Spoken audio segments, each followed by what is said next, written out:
Hi everyone, I'll give it a couple minutes for you guys to hop on. Today we're going to be working on reframing your response, your narrative. It's basically reframing, an activity that I do quite a bit for myself and others. It's so helpful. Tell me how your energy is as well today. My energy was pretty high this morning and it's getting lower. I don't know why that is. Maybe I'm just tired. I'm a little tired. My voice is a little off. But happy Wednesday, Wisdom Wednesday, Wisdom Wednesday. Speaking of Wisdom Wednesday, I don't know, for those that are on, whether my culture is Hmong, you don't have to be a Hmong, you can be on. We're going to do this in English, but there is, I was looking over at old trainings I used to do, and this is one of my first training when I started my business over 5 years ago now, and I did it for the Hmong community, and I was looking at some palu in our culture. It's like sayings, palu, it's like sayings. It's got hidden messages. It's kind of like God, what is it? What is it called? In our language, palu is called in the American English. The English version is slangs, analogy. That's it, analogy. So I was looking at this one. It says, "No chi no gu no chi no gu to dia lo chi lo gun sin nia." And I was doing that one was for the fact that basically it's like,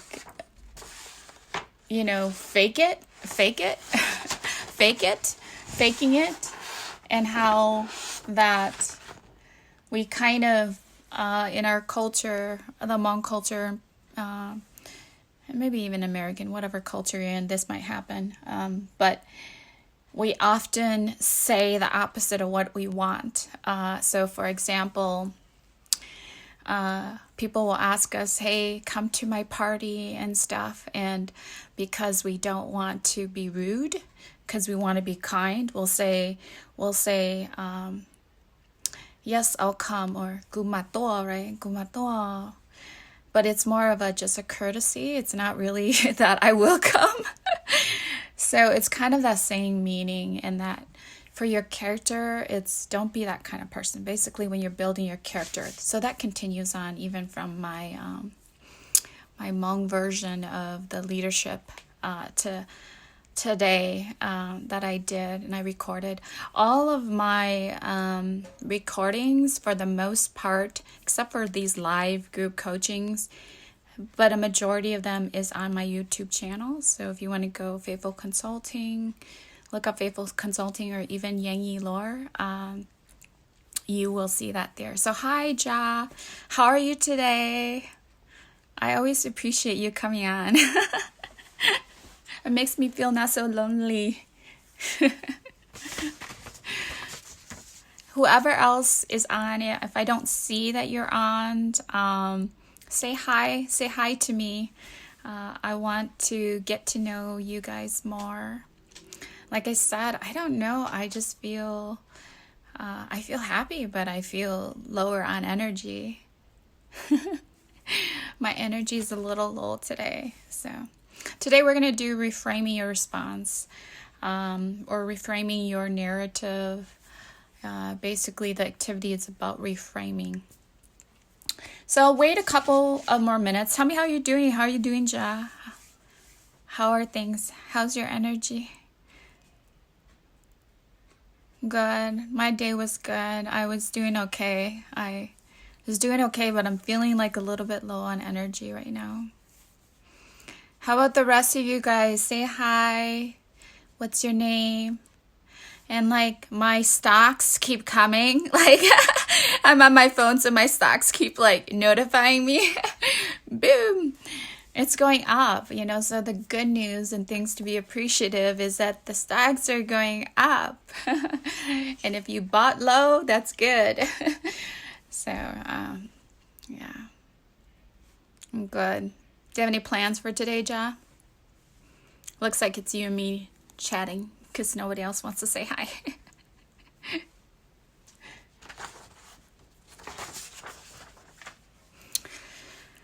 Well, I'm gonna get started, and whoever hops on at whatever time will hop on.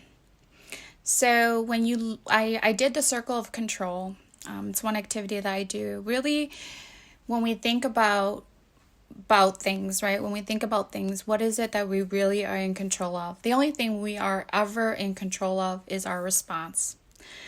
And so it's very, very important that we just work on that regularly. If we can control how we respond to, for example, this coronavirus that's going on, if we can reframe it, right? Reframe the situation into a way that serves us, it will make us more productive. So we can either say, tell the story, reframe the story of the coronavirus as, this is the most horrible thing that's happened in my life. I'm so depressed or upset, or, this is awful. There's people who are out there that can then also use it as just permission.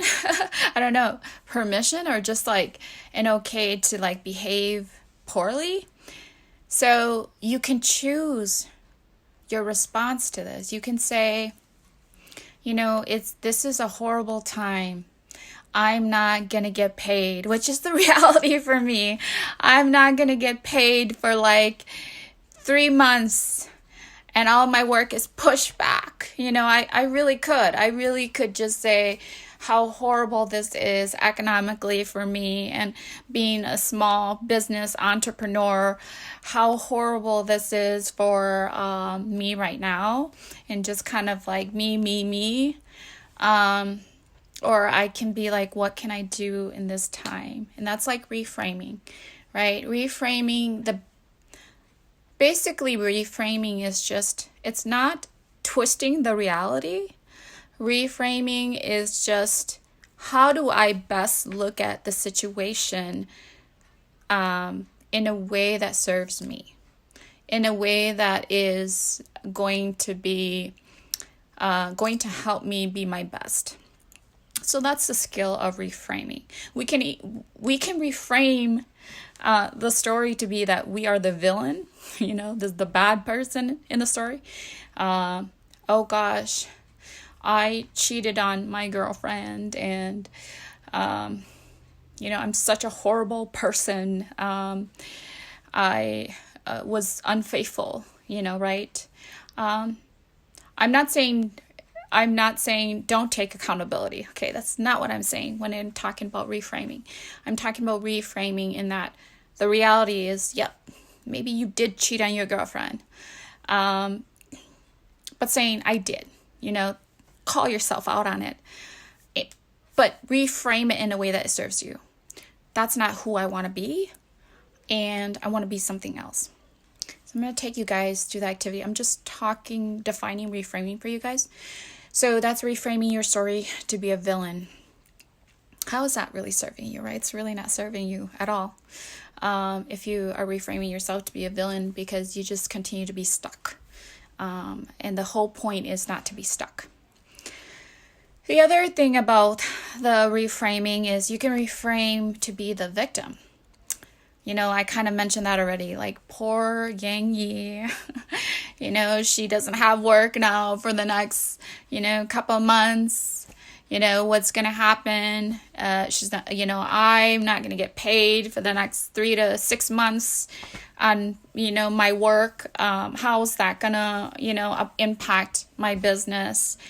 So I can be like the victim mentality, like, poor me, life is just awful. And then I stay in that awful state where I am not necessarily productive at all and not necessarily doing anything. I kind of just feed right into that cycle where I am then feeling crummy about myself. I have low self-esteem, etc. Or I can reframe my story to serve me.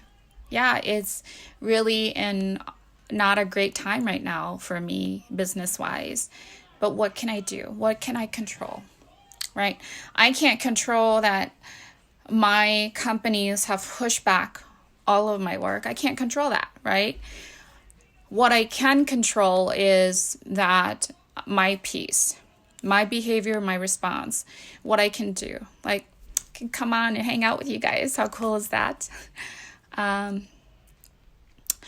Or I can, just continuously do stuff in my business, blog, market, read. I can still sell my coaching services, right? So I can still do coaching. I have coaching clients that keeps me afloat. I can still do assessments. So I'm reaching out to more companies where I can do things, do work for them that is from home. So assessments, coaching, that kind of stuff. So I'm sorry. I have this instant messaging, so I'm seeing like work messages come through and it bothers me, just like my stocks are coming through. But my stocks is a good thing. Anyways, so here's a scenario I want to run you guys through. So comment, say hi, comment, tell me how you're doing. Let me know if you understood what reframing is, the skill of reframing and what that is. Here's another example, since we have some time, is throughout your life, for example, maybe you grew up in a household that was not necessarily the best.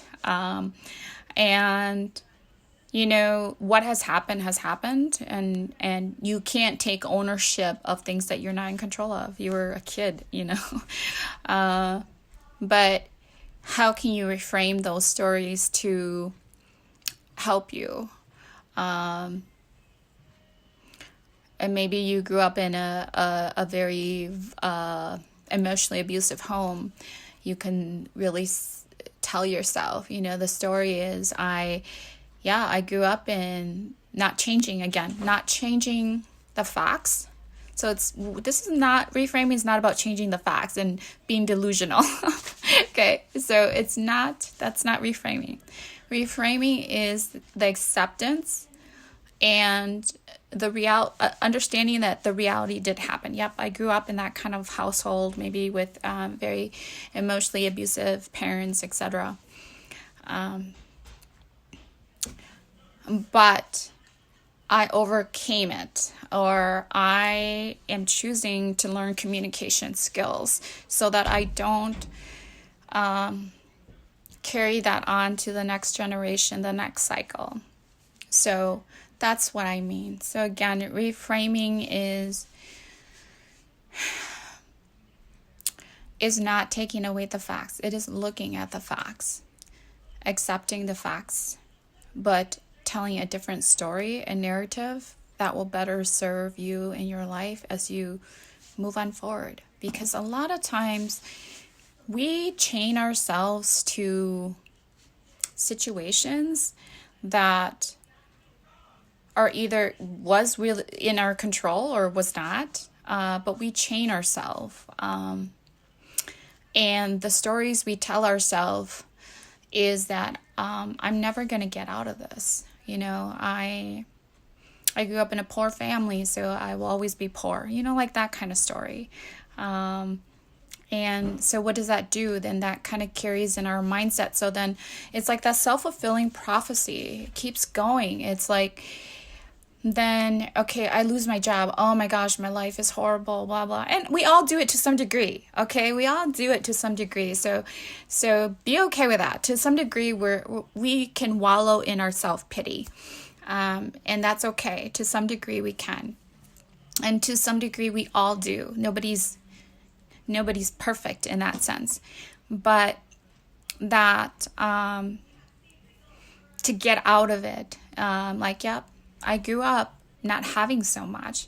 And so the narrative I told myself in this situation is, I'm going to provide my kids with opportunities.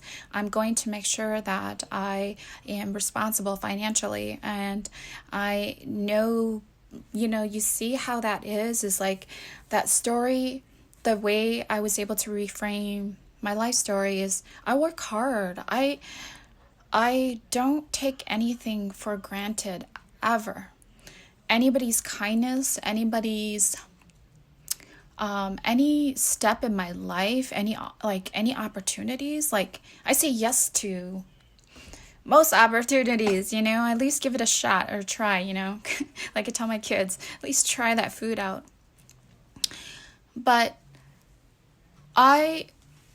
because of my upbringing, I work hard for everything that I have.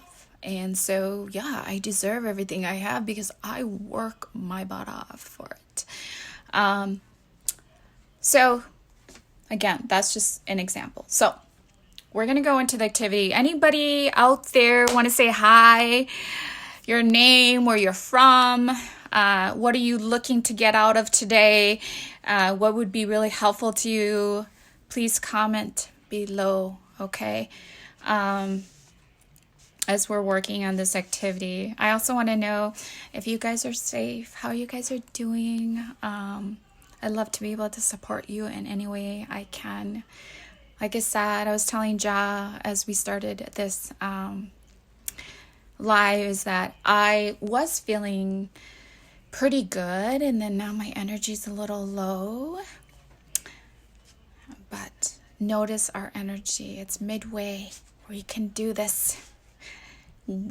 What is it? It's been 1.5 weeks of quarantine.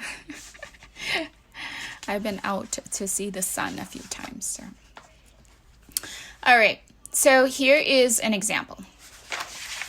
So here's a reframe activity that I do with businesses or leaders.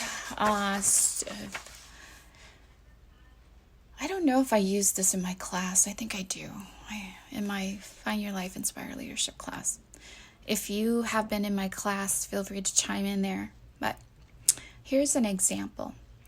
So Anna comes home after an 8-hour workday, and as soon as she walks into the house, and there are dishes piled high in the kitchen and remnants of food on the floor, she goes to the living room and sees toys, scraps of paper, and markers all over the floor. She instantly yells at her husband, who is seen laying on the sofa and watching a movie with the kids. So that is an example of a scenario. So I'll take you guys through the activity, and then if you guys want to do it on your own, get your pen out, your paper out, and do this. So what are we experiencing? What do we see in here? Okay.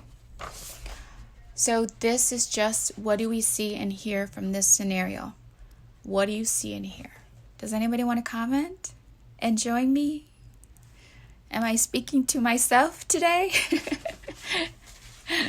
Come on, I'm fun. I'm fun to talk to. So if you want to comment below, what do you see here? What are you experiencing? Anna comes home after a long 8-hour workday, and as soon as she walks into the house and there are dishes piled high in the kitchen and remnants of food on the floor, she goes to the living room and sees toys. This is probably some of your life. It used to be my life. And markers all over the floor.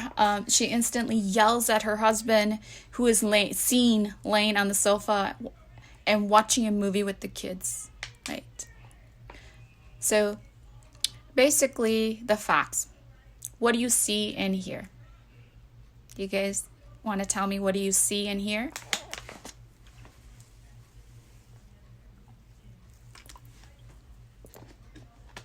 Come on, I know there's some of you out there who's interested in learning. This is like free mindset, free learning for all of you guys.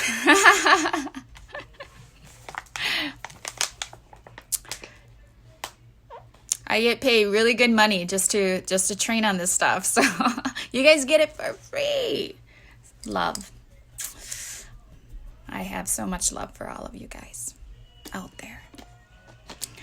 Okay, so you see, basically what you see is dirty dishes, pile high, fact. And I know, so here's the typical response. Most people will tell me they'll see lazy husband. He was, they'll see like, that that there was a lot of chaos, or they will tell themselves it's, they're disrespected. So this is a step that is so important that our mind instantly skips over and already as quickly as that. Maybe even quicker, it's even quicker than how I'm snapping it, like I'm not even snapping it fast enough. That's how quick we are to create a story. Like, we don't even stop. Instantly, we're creating a story. So oftentimes what I'll hear is the second circle. Story. People say, my husband was lazy, he was rude, he was mean, I'm so angry, nobody took care of the house, whatever. Like, they'll go straight to the story. And they forget, what is it that they see and hear? What you see and hear is just the facts. Okay, so I'll say that again. Stop. You need to pause. Every time that you see and hear a scenario, you need to pause. Your mind is already going to story. You need to back up and go back to, what do I see and hear? All you see is dirty dishes piled high, remnants of food on the floor, toys, scraps of paper, markers on the floor, and husband laying on sofa with kids.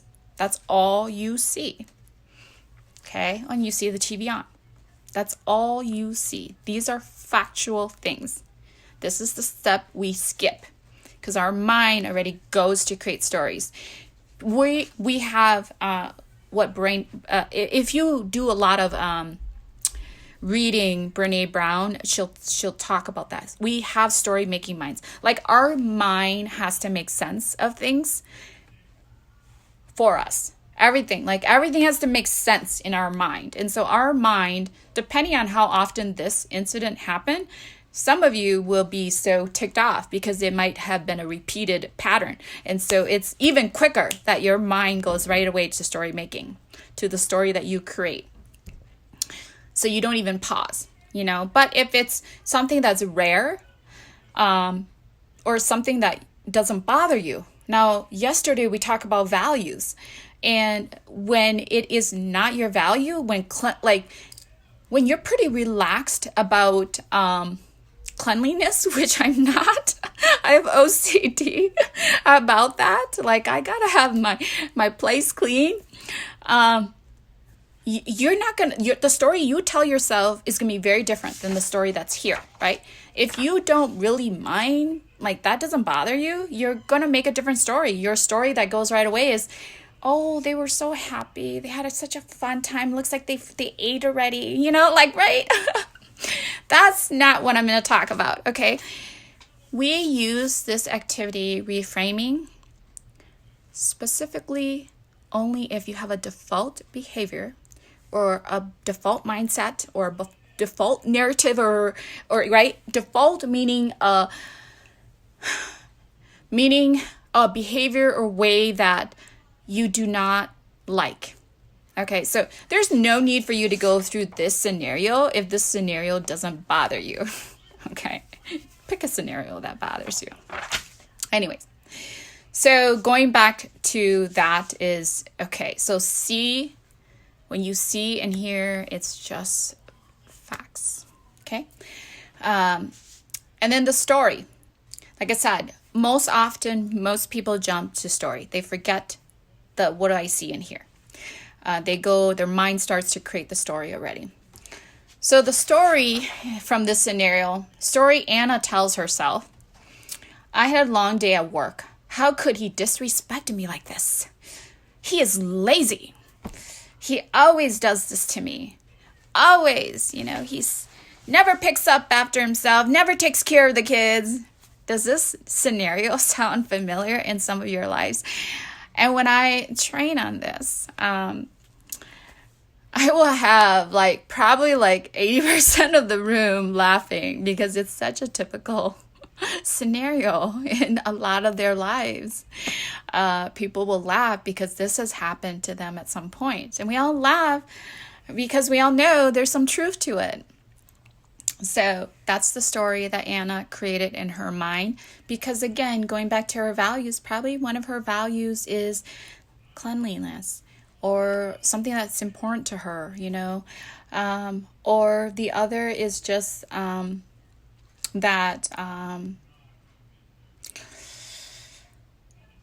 the other is just could just really be that she was work carried over to home, right? How many of you go to work and carry work home? I will tell you probably 90% of you do carry work home. You may not notice it consciously, but you are carrying baggage from one aspect of your life into the other. And so your work, if you had a terrible day at work, as much as you try to decompress, and if right away you enter the home and this is what you see, dirty dishes piled high, and you're like, ooh, I had such a horrible day at work. Now I come home to this, and then you just lose it, right? You just lose it instantly. Because you've been trying to keep it together all day at work. And so now you're home, the people you love the most, you're most rude to. You're most relaxed to, and you love them the most, but yet at the same time, they get hit with the real mom or real dad, or they get hit with the other side that you don't want to show, because I think overall we're really good people in all aspects of our life. We don't want to do that. We don't want to run around and be miserable all day, So that's the story. And then the next thing is, after the story we create in our mind, the story we create in our mind impacts how we feel. So this is the circle. Can you guys see? Yeah. So our feelings are directly related to our story.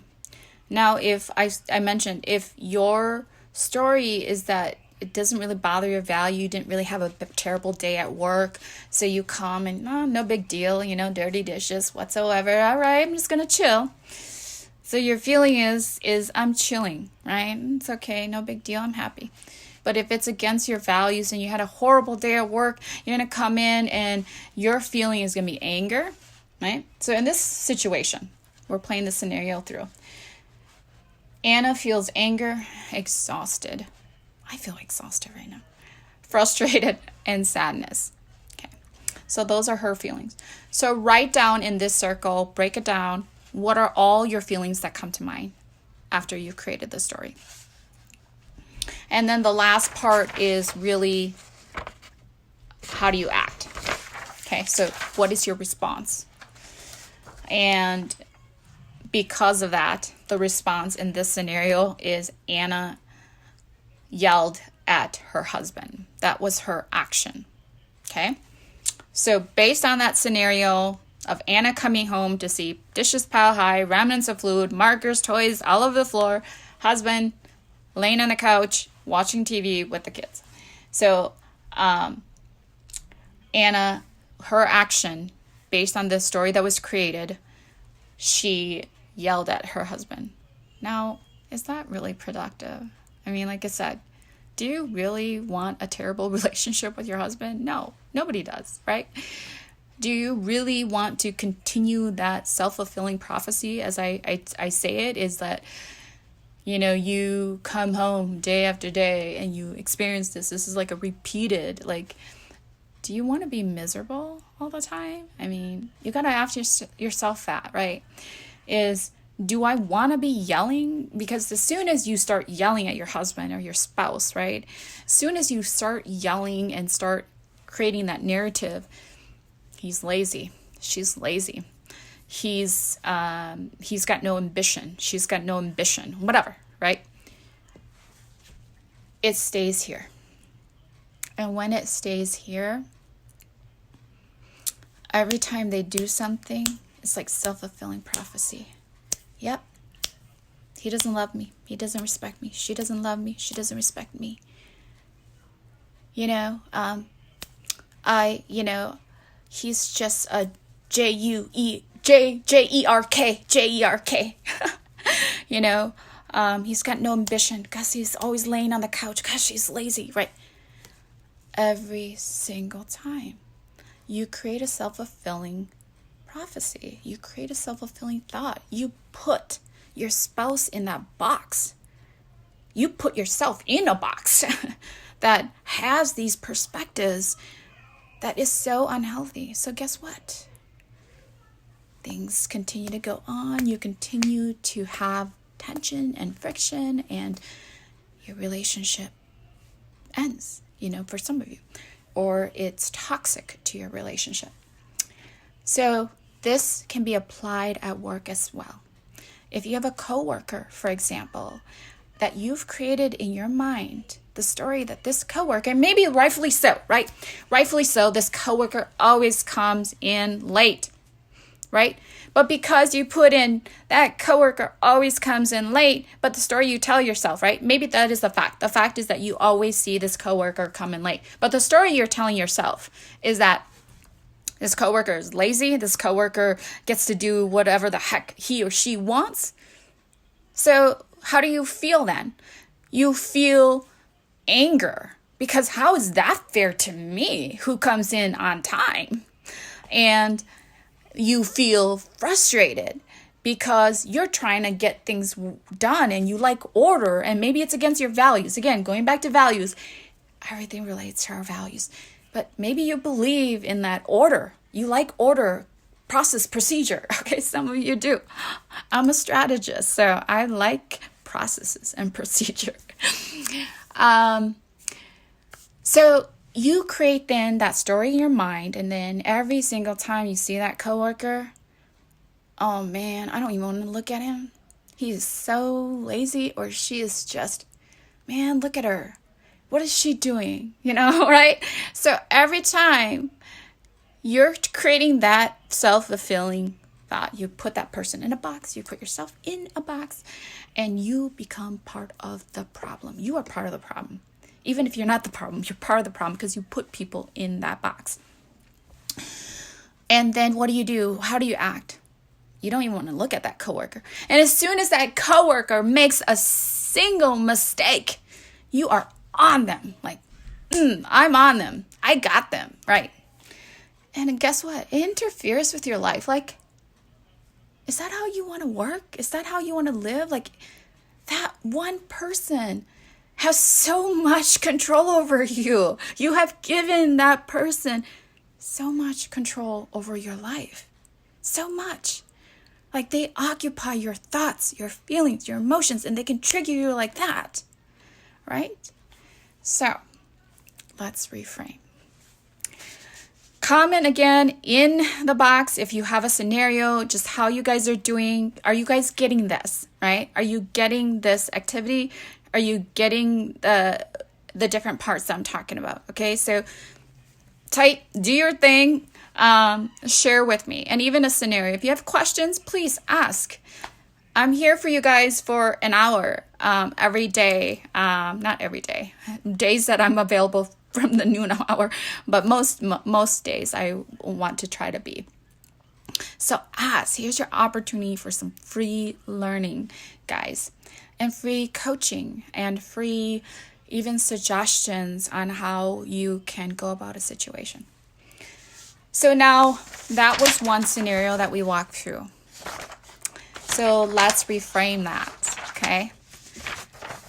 So the reframe story. If this scenario bothers you, the reframe story, then because you want to work on it, again, you're only working on default behaviors that you're not proud of, that you do, okay? Or things that that is really toxifying or like just getting you to be out of your element, getting you to not, like the way you respond, you're not happy with it. So those are only scenarios that you would fix. I mean, if you're happy and it's not a big deal, those are not behaviors you need to reframe. Those are not responses you need to work on. You don't need to go through this activity for it, okay? Go through this activity for things that bothers you, that you want to change about yourself. Okay. So then here is the reframe story for Anna. Experience. What does she see and hear? Dirty dishes piled high, remnants of food on the floor, toys, scraps of paper, markers on the floor, and husband laying on the couch with kids. The same. It's still the same. Okay? So Rob, I'll get to your answer in a second. But I see that you have one. But experience, what you see and hear, still the same. This circle should not change. Okay? Because this is the facts of the story. The facts. That's it. It shouldn't change. So your experience, what you see and hear, is still the same. So let me just see. What's the best way to control your mind and stop yourself feeling a certain way? I see Steve Maxwell say that the next thing beyond thought is speech, and you can intercept negative thoughts by reciting positive affirmations. Yeah, absolutely. Okay, so you play a lot of tennis and you feel negative and sometimes depressed. Yeah. Positive affirmations for sure is really helpful to intercept the negative thoughts. But this is a great activity to intercept those thoughts, right? To change those thought patterns too. So which we go next. So this is a good method for you to use as well. So the story that we can tell ourselves, let's take a step back. Now, if that scenario bothered you, for example, then the story you would retell yourself is that they must have been having fun. They already ate dinner. That is great. The kids had fun. Looks like they, looks like they had a fun time while, I was at work. If we told ourselves that story, how would we react? Even if we had a hard day at work and we were able, even if you had a hard day at work, you come through, and if you just was able to step back and reframe your story and said that to yourself, look, now Anna feels, right? Because she told herself that story. Now Anna feels calm, happy, and relieved. Like, oh, okay, I don't have to worry. One less thing for me to worry. They ate. They're good. They're fed. I can just chill. So then what does Anna act? Anna acts loving towards her husband. Maybe like she gives her kids, a hug, a kiss, and just sit on the couch with the crew and watch the movie. It can be very affectionate and loving towards her husband. Well, in that situation, guess what?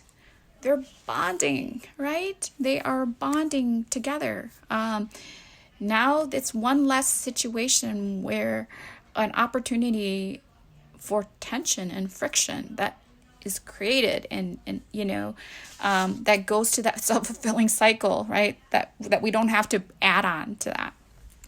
So I don't know if, Rob, that helps you. Maybe if you have a very maybe a specific situation that you want to ask, let me know if that helped you with this activity. You see how it going through it, you can reframe. So you can reframe for example, sounds like you have some negative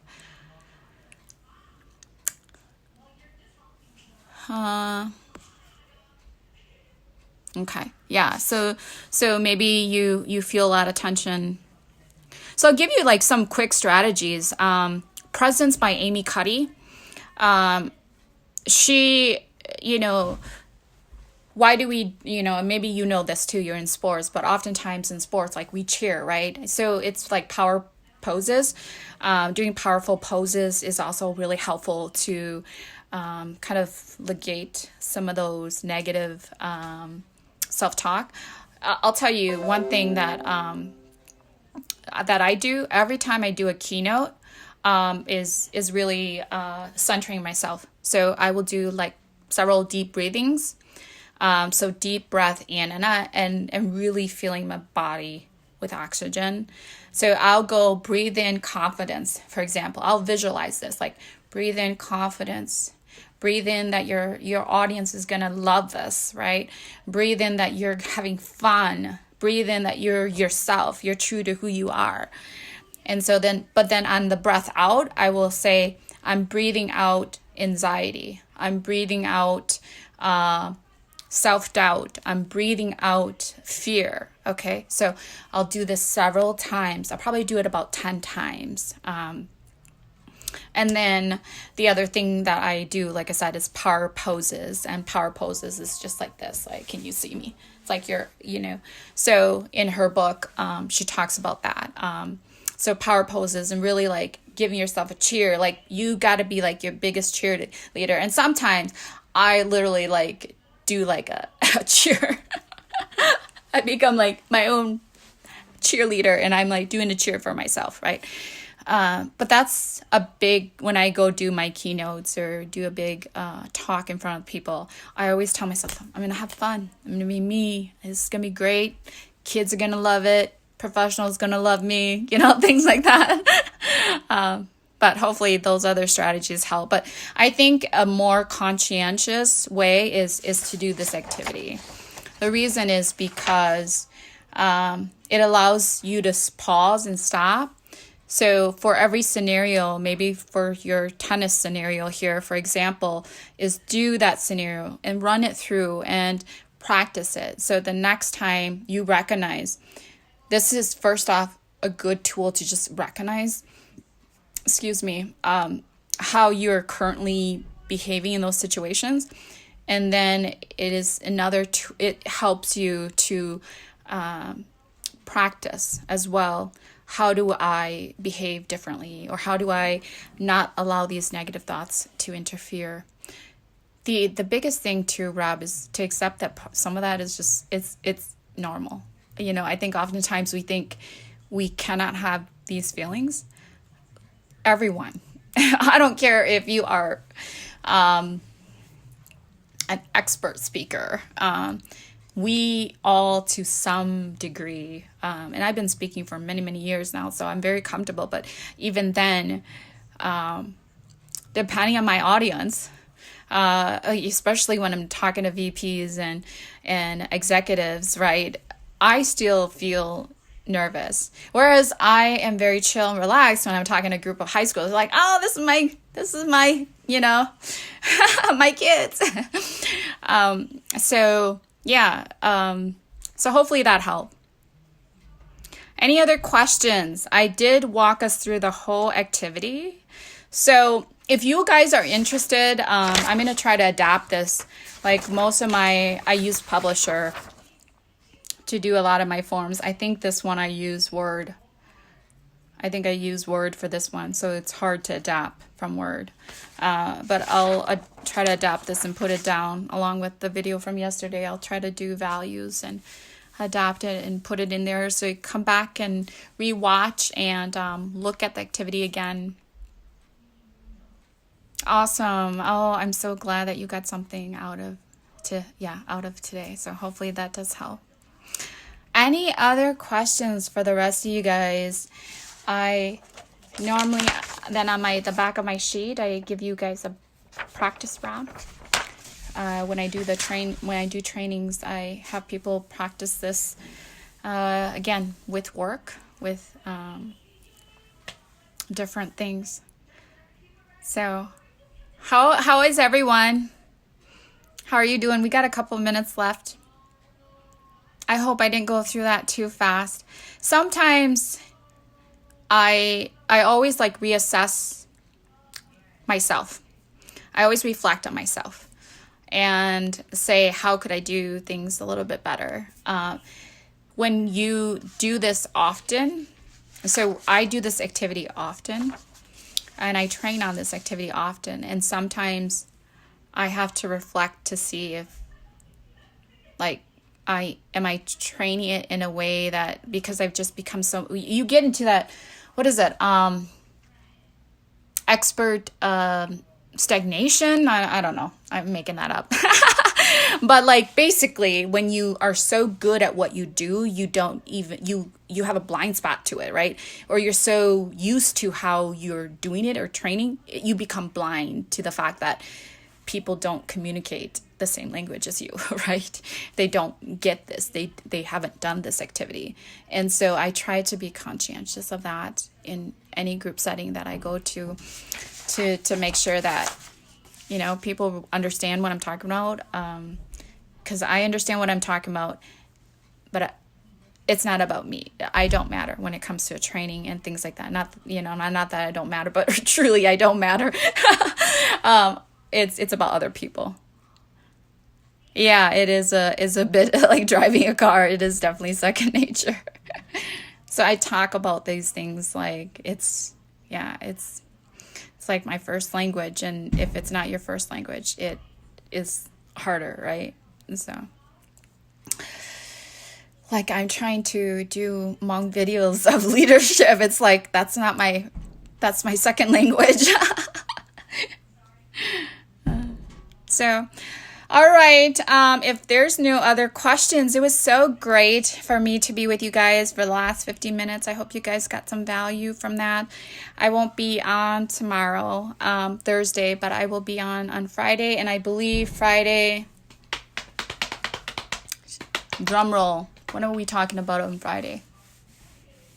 Oh, I can't remember, but you'll see. So you go to the events, you'll see what topic I'm going to be discussing on Friday. I can't remember what the topic is right off the top of my head. So, but see if you're interested. Come on so we can learn together, share. Thank you so much, Rob, for sharing and interacting. It's been great and being with you guys. And I hope and pray for all of you guys every day that you are safe. You are healthy and nobody is impacted negatively by the coronavirus or, you know, whatever else is going on in your life. I hope that this too shall pass and everything will be okay, and that things come into your life that is for your highest good. So. All right. Well, it was so great to talk to all of you, and I hope you guys have a great day. Bye.